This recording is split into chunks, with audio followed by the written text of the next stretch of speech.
What's up, guys? Welcome back indeed to the channel. So today we're going over the best and the worst heroes for you to play in Overwatch Season 4. This is going to be a guide with raw stats as well as some subjective opinions. So starting right off, let's go over, of course, the raw stats, as in these characters have the highest win rate. This is not anything we can argue about. This is for across all ranks. So we're going to start off the video by going over all ranks, and then we'll briefly touch up upon Grandmaster / Top 500, as those characters can be a little bit different. So starting right off, this is across all of the ranks. These are the current win / loss rates of the heroes. So starting right off at the top, so this would be in like the A / S tier. Reinhardt, Sigma, and Ramattra. All of those tanks are actually going to be the go-to for most players. Now we're kind of looking in towards like the B / C tier. We'd have Junker Queen, a Wrecking Ball, Doomfist, and then towards like the more bottom of the barrel here, specifically Roadhog being at the worst. They did that guy so dirty. He definitely should get that rework relatively soon, or just give him just like 100 more HP or something, because he is so low for the win rate. Look at that, 45 win percent. So again, we're looking at just specifically the win rates over here. So if you're looking at like the middle tier, like Doomfist, Diva, Zarya, and then towards the way bottom of the barrel, Winston, Orisa, and Roadhog, which is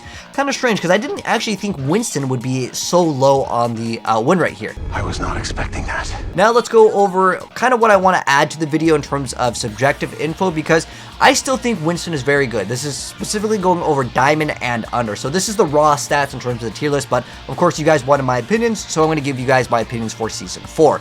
So starting right off, I would say in the S tier, there's not any of the tanks that I felt like were super overpowered, so I didn't put anything in the S tier, but this is again for Diamond and under. I would say the best tanks, if you're looking to rank up and win more games, stick with Ramattra, Sigma, and Reinhardt. These are the three best tanks I would say in the game right now, no question. This goes same thing basically with top 500 / Grandmasters. But most people that are watching these videos just kind of want like, Diamond. I'm Diamond and under. I just want to learn how to rank up. I want to improve, right? Those are the tanks that I would recommend you guys to play. And the tanks that maybe if you're really good, hey, play Diva, play Zarya, play Orisa, play Winston. The only real changes to tanks at the end of the day really came down to a nerf with Sigma, and his rock and his left click can't like one-shot combo 200 HP characters anymore. And on top of that, Reinhardt actually got a small like armor nerf, but it's a kind of a slap on the wrist for Reinhardt. Sigma's, it can definitely matter as you're unable to secure like one-shot like combos because they took away Roadhogs, but Sigma had his, so they had to take it away too. You can still kind of secure kills a little bit easier as Sigma. It's a lot safer with Roadhog. When you're doing the hook, you can get pushed, you can get put to sleep. There's just so many things that can go wrong. Where Sigma's, it's a little bit more safe. So those are the characters that are really good, especially because your healers can actually heal you. Certain other heroes, like for example Winston, that jump and leap into battle, they're really unable to get healed sometimes, especially depending on the tank lineup with the supports. You might not be able to heal, let's say, Winston that jumps super far in if you are playing, let's say, Mercy, unless you just go with him, and then you guys might accidentally both feed, and then your team complains. But for the most part, Diva and Winston can lead to frustrating situations, I would say, and that is because, again, your whole mindset is to dive if you're not diving them, and sometimes you don't have as well coordination like you would in the higher ranks of the game. So I would say Winston, Diva, be kind of careful if you play those heroes. I still think Orisa's good, despite like looking at this. She's legitimately towards the bottom. Now, the reason why Orisa's also at the bottom is because Roadhog doesn't see you play. Orisa absolutely dunked on Roadhog. So the reason why she doesn't have a high win rate is because, well, no one's really playing Hog that's really doing anything, so no one needs to swap to Orisa to get the win. But Orisa definitely counters Roadhog. But Roadhog doesn't see any play for the most part, because pick rate is actually technically higher than Winston, which is crazy. But if you are a Smurf, again, this is for like Diamond Under. If you're Smurfing and you're like GM or, top 500, obviously, yes, Roadhog is still actually pretty decent at the lower ranks of the game. But once you start climbing up to like Masters Plus, good luck. He just gets bullied way too hard. But again, this is my tier list. I would say stay far away from Roadhog, stay far away from Doomfist and Ball. Again, this is Diamond Under. If you were good, you'd be in the higher ranks, because Doomfist Ball surprisingly can actually carry games super hard. But if you still want to learn the hero, don't let me discourage you from trying to get better with the hero. The whole point of a tier list is a lot of times people just want to go ahead and see which are kind of like the flavors of the month, because this happens all the time with Overwatch. Even since Overwatch 1, sometimes they'd buff characters, sometimes they would nerf characters. Sometimes this season you play this hero, some seasons you stop playing the hero. It's just kind of how the game is, through time. And I think this is a good thing. That way certain characters can shine, and we can see a little bit more variety from season to season. Now, next up over here, I want to talk about, this is specifically GM / top 500, and I know some people might not be at these ranks, but it's still good to kind of have this mindset of like, if I want to really improve, if I want to min-max, what are some of the tanks that I may want to learn in the future, because some other characters may get buffed and nerfed in the next season. So, or if you're at the point where like, I'm just losing, I just want to kind of play and have fun, hey, maybe these are the heroes for you.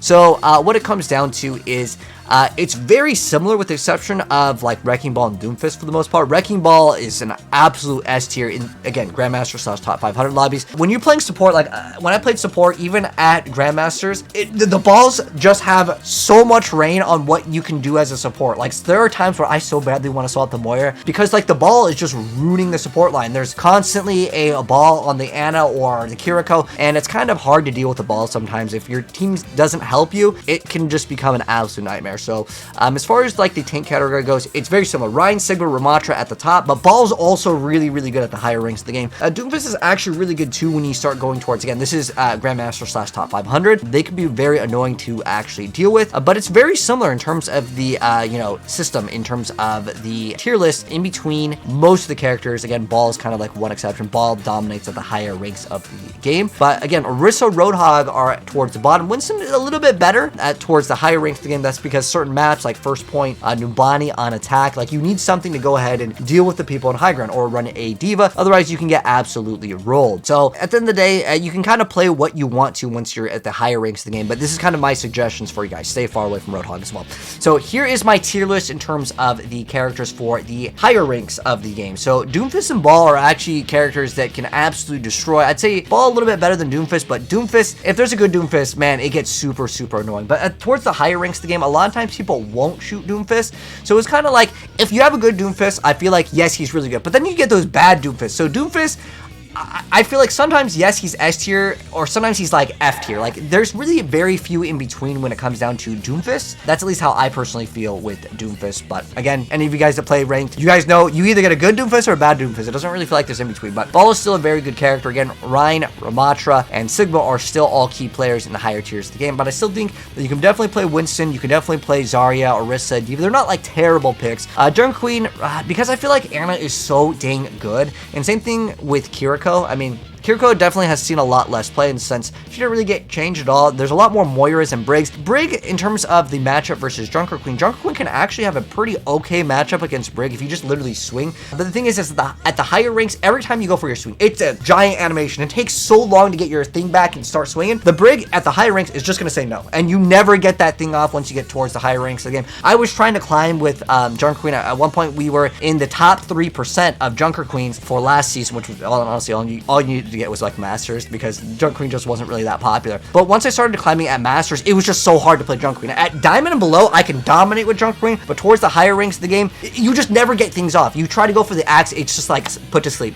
That's the only thing that makes Junker Queen realistically good, is being able to follow up with the axe. And because of that reason, most people don't play Junker Queen anyways. I mean, look at her pick rate. It's literally less than 1%. Heck, Ramatras is actually less than 1%. That's pretty crazy. I actually thought it was much higher, but I still think Ramatra is really good.